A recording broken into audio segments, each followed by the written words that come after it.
Então, eu gostaria de apresentar agora uma grande parceira nossa, a doutora Alessandra Haddad. Ela é cirurgiã plástica e vai falar de um tema que muitos me perguntam, né, quando eu estou dando o meu treinamento. O pessoal pergunta como que eu utilizo o bioestimulador, como eu utilizo injetáveis junto com a BodyTite e com a Morpheus. Então, a doutora Alessandra vai abordar esse tema agora para a gente. Estamos preparados, hein? Terminando a maquiagem. Ótimo. Está ótimo. Então, se vocês quiserem, pessoal, está ali no mezanino, tá? Vocês podem conhecer o ultrassom lá e também a Morpheus 3D.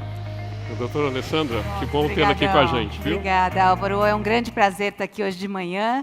E, na verdade, muito mais que um prazer, para mim isso é uma responsabilidade, porque está entre esses maiores experts de BodyTite e Morpheus e trazer um pouquinho de experiência é uma responsabilidade.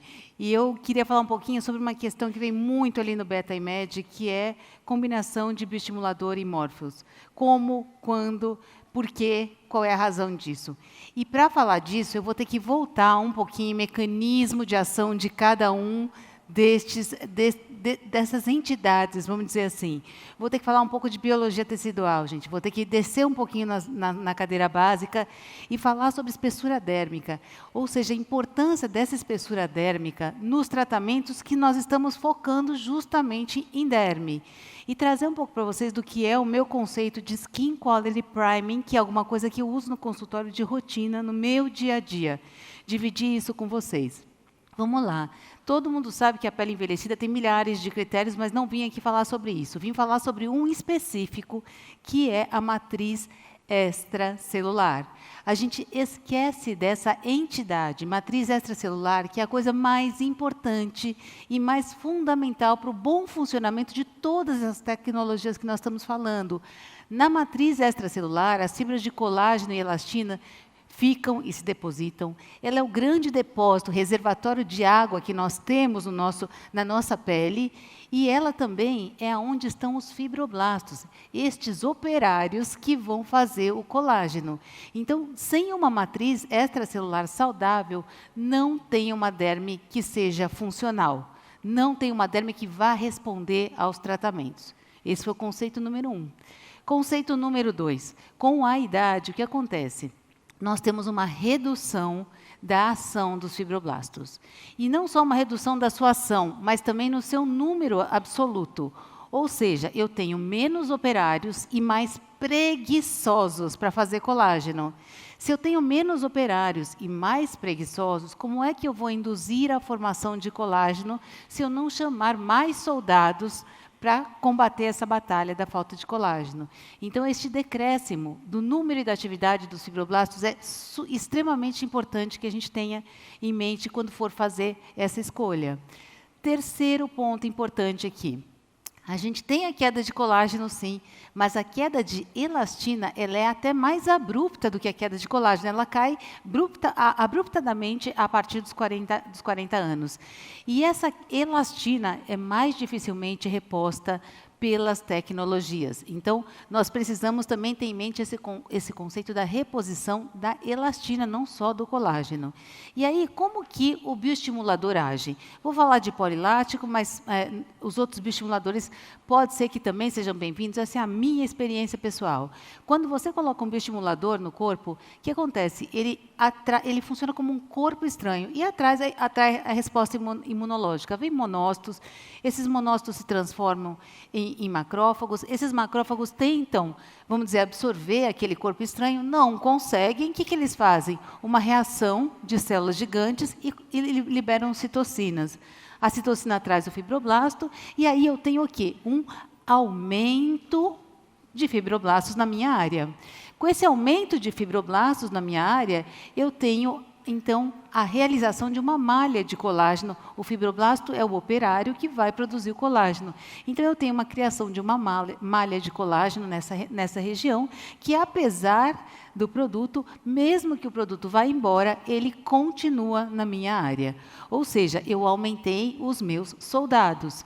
E, com isso, quando eu incremento fibroblastos ativos na minha área, o que acontece? Eu tenho mais colágeno, eu tenho uma reposição de matriz extracelular, o caldão, super importante para um bom funcionamento da derme, e eu tenho um incremento nos glicosaminoglicanos, principalmente no ácido hialurônico. E o que isso quer dizer clinicamente? Que isso tudo, Alessandra, não me interessa, eu sou um cirurgião. O que isso quer dizer clinicamente? O colágeno, o que ele vai me dar clinicamente? Aderência da pele ao plano profundo e uma maior espessura da derme. Ele vai me trazer elasticidade. A elastina vai me trazer a elasticidade que a pele precisa para fazer a adequada retração quando vem a tecnologia. E os glicosaminoglicanos vão me dar uma volumização sutil, não grande, sutil, e vão me dar aquela skin quality, aquele brilho, a luminosidade, a hidratação que eu preciso. E não sou eu que estou falando isso, tá? Isso aí está publicado em literatura, tem um monte de trabalhos, alguns eu sou autora, outros são muito bem-vindos, sobre o mecanismo de ação dos bioestimuladores na derme em termos de gerenciar a qualidade de pele. Mas eu queria trazer um conceito mais novo ainda, que na pele envelhecida nós temos uma predominância de macrófagos M1. Tá? Então, esses macrófagos, eles são responsáveis pela degradação de colágeno. O que acontece? Se eu tenho mais degradação, vou ter uma pele mais atrófica. Quando eu coloco um ácido polilático, eu aumento os macrófagos M2, que são o tipo de macrófago que previne a degradação e estimula a produção de colágeno. O que eu tenho aqui? Qual que é a minha relação disso tudo? Que eu tô afinal, eu estou no Summit do Morpheus. Qual que é a relação disso tudo com o Morpheus? Eu aumento a espessura da minha derme. E o que eu ganho com isso tudo? Eu ganho uma impedância melhorada. Aí a gente começa a entender aonde nós vamos chegar. Então, o ácido polilático vai aumentar a minha impedância dérmica. Então, por que eu acredito muito nesse conceito de skin quality priming, de pré-tratar, às vezes, a pele com o ácido polilático? O que ele faz para mim? Incrementa meus operários na área de tratamento, aumenta meus fibroblastos ativos, dá uma maior espessura dérmica e melhora a minha elasticidade.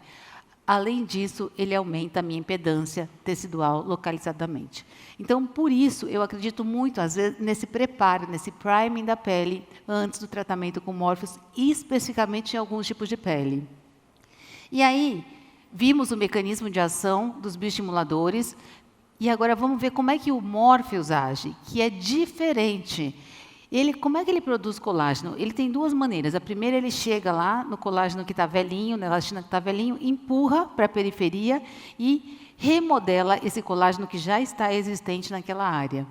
A segunda maneira que ele age, ele faz zonas subablativas, isso não é segredo nenhum, só que ele só trata 30% da minha área. Bom, se eu só vou tratar 30%, que eu trate esses 30% da melhor forma possível, numa área que está super cheia de soldados loucos para trabalhar e produzir colágeno. Então, quanto melhor, mais preparada tiver essa minha área de tratamento do Morpheus, maior alcance vai ter o meu tratamento. Além disso, ele preserva a epiderme, o que é um bônus, mas pode ser um ônus, porque quando a gente mexe com a epiderme e a derme junto, existe um crosstalk e existe uma otimização de resultados. O fato de você preservar a epiderme pode ser interessante porque você regenera mais rápido, mas pode ser não interessante porque você perde um pouquinho esse crosstalk entre as camadas da pele que otimiza a formação. Então, isso é um ponto importante do mecanismo de ação do Morpheus. E como é que ele age? Ele age através da estimulação das proteínas de choque térmico, as HASP. Então, ele ativa essas proteínas de choque térmico, que são mais exacerbadas no primeiro dia e decaem até o 7º dia, e essas proteínas de choque térmico é que vão liberar as citocinas para trazer os fibroblastos. Então, quanto mais preparada for essa área, mais eu vou conseguir ativar as minhas proteínas de choque térmico. Então, o mecanismo de ação do Morpheus é completamente diferente do bioestimulador. Um é uma resposta a corpo estranho e o outro é uma resposta térmica, com ativação de proteínas de choque térmico. Existe, e quem determina o que é melhor para o paciente não é a gente, isso é a genética. Tem pacientes que respondem muito melhor geneticamente à reação de corpo estranho do que respondem à reação térmica. Então, quando eu associo, eu estou dando para o paciente uma chance dobrada de resposta, porque eu não sei qual é o componente genético que ele traz para mim quando ele está vindo para um tratamento. Outra coisa importante nessa diferenciação dos tratamentos é que quanto maior a impedância, maior o calor gerado e maior a ação do Morpheus. Fato. E por isso que o Morpheus consegue pegar tecidos mais profundos, porque a impedância da derme reticular e do tecido celular subcutâneo é grande, então ele desce. Grande vantagem, ponto para o Morpheus, porque ele consegue fazer uma tridimensionalidade e descer o nível dos tratamentos, coisa que o bioestimulador de colágeno não consegue. Então, vamos entender como funciona essa sinergia em termos práticos. Se eu consigo atingir níveis mais profundos e, ao mesmo tempo, eu também preciso melhorar essa qualidade de pele na superfície. Eu gosto muito de fazer uma análise da qualidade de pele, principalmente na flacidez, no excesso e no envelhecimento extrínseco. Quando eu pontuo muito esses 3 itens, quando eu pontuo, por exemplo, quando eu pontuo 3 nesses 3 itens, ou seja, eu tenho uma gravidade maior, isso me leva a pensar em sinergia de tratamentos, me leva a dar uma chance maior para o paciente de resposta, a chance genética do mecanismo de corpo estranho mais ativação de proteínas térmicas. Essa paciente, por exemplo, vou trazer 2 casos clínicos mais desafiadores. Essa paciente é uma paciente de 62 anos com uma flacidez importante cervical. Se a gente olhar a pele dela, é uma pele atrófica, está solta do plano profundo, ela não está aderida ao plano profundo, ela tem uma atrofia dessa pele, uma pele realmente muito fina, uma derme muito provavelmente reduzida demais, um alvo não próprio para a gente começar pelo Morpheus. Então, qual que é a ideia dessa paciente? É começar melhorando o terreno, preparando esse terreno para então vir a tecnologia. Essa marcação dela inclui colocar o bioestimulador tanto na face quanto no pescoço, e aí proceder ao tratamento com bioestimulador, diferente de diluições para face e pescoço, enfim. A aula não é sobre como fazer o bioestimulador, e sim como associar a tecnologia e o bioestimulador. Então, eu preparo, eu faço um priming dessa pele com o Sculptra, e aí depois, num segundo momento, eu entro com o Morpheus. Morpheus, protocolo agressivo à la Soriani. Aliás, eu só dirijo essa Ferrari bem por conta do Dr. Soriani, que foi o meu mentor, meu grande professor de motorista de Ferrari, e aí eu faço no modo dele, um modo agressivo, um modo cirúrgico quase, onde a gente entrega com 8 passadas e uma energia alta, esse envelope cutâneo de volta e esse tightening adequado. Essa paciente consegue, apesar de ser uma paciente com uma indicação cirúrgica, ter uma melhora dessa elasticidade importante, de longo prazo, ou seja, ela está com uma melhor aderência da pele, a gente vê essa elasticidade. Quando ela abaixa, nós conseguimos ver uma importante retração, uma melhora, inclusive, do contorno do terço inferior, ou seja, parece que essa pele amoldou melhor a plataforma óssea. E, quando nós notamos ela de perto, nós vemos que existiu uma retração inteira e uma melhora global, tanto da elasticidade quanto da qualidade de pele. Então, a programação dela incluiu diminuir, talvez, a tecnologia, mas otimizar a qualidade da pele. Essa paciente, uma paciente um pouco mais jovem, de uns 50 anos, também uma combinação de Morpheus com Sculptra, sessão única, isolada, ou seja, aos 3 meses ela está bem, aos 6 meses ela está melhor ainda, e ao 1 ano ela vai manter esse resultado. Porque eu consigo prolongar o resultado do Morpheus com uma sessão apenas, se eu tenho essa combinação em termos de qualidade de pele.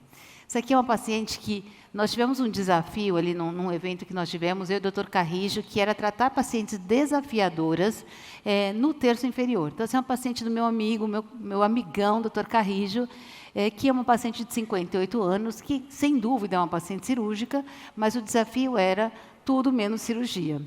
Então, é uma paciente que tem uma flacidez importante e tem também uma gordura pré- e pós-platismal e tem uma deficiência óssea do terço inferior, ou seja, ela tem um portfólio completo de problemas para ter um pescoço inestético. E essa paciente foi tratada também com essa combinação. Só que, na primeira sessão, já foi feita a combinação de ácido polilático com o Morpheus no padrão mentoneira, né? Aquele padrão que faz aquela mentoneira como uma mentoneira cirúrgica. E é um padrão agressivo também, com um número de passadas maior, justamente para otimizar isso. Muitas vezes, quando a gente vai tratar pescoço, é necessário subir um pouquinho na face, né, e fazer essa adequação também do tratamento facial, para que essa aderência na pele consiga ser transmitida adequadamente para o pescoço.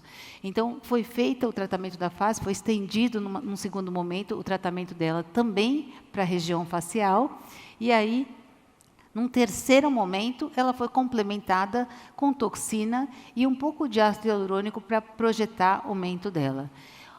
Um resultado marcadamente impressionante para procedimentos não invasivos, o antes e o depois. Quando a gente olha ela nessa angulação, nós conseguimos ver direitinho o desenho do digástrico, ou seja, todos os outros componentes foram tirados da frente, só ficou o desenho do digástrico bem marcado. Essa paciente, antes e depois, um reposicionamento tecidual, parece que a pele e o pescoço se reamoldaram à plataforma óssea dela, sem dúvida nenhuma, um resultado fantástico, considerando-se apenas e tão apenas procedimentos não invasivos. Então, em conclusão, tá? O que eu queria falar para vocês em algumas poucas palavras? Quando que eu escolho um ou o outro? Ou seja, eu tenho uma paciente de budget limitado, não vai poder fazer os dois. Alessandra, como é que eu faço essa escolha? Se eu tenho uma derme fina e atrófica, eu preciso melhorar. Se eu tenho sequela de acne, eu tenho tecido não aderido ao plano profundo ou tenho consumo de coxins superficiais, eu prefiro começar com o bioestimulador e fazer o bioestimulador. Ao oposto, se eu tenho uma espessura dérmica adequada, se eu tenho uma matriz extracelular super saudável, se eu tenho flacidez leve a moderada e tenho coxins superficiais adequados ou até exacerbados, o que é uma delícia para o Morpheus, coxins exacerbados é o que o Morpheus mais gosta de tratar, eu escolho pelo Morpheus. Mas eu gosto muito de trabalhar em associação. Eu acho que associar, casar, parcerias, adicionar, somar, é sempre o melhor que a gente pode oferecer. E por que essa associação? Qual é o racional? Qual é a lógica dessa associação?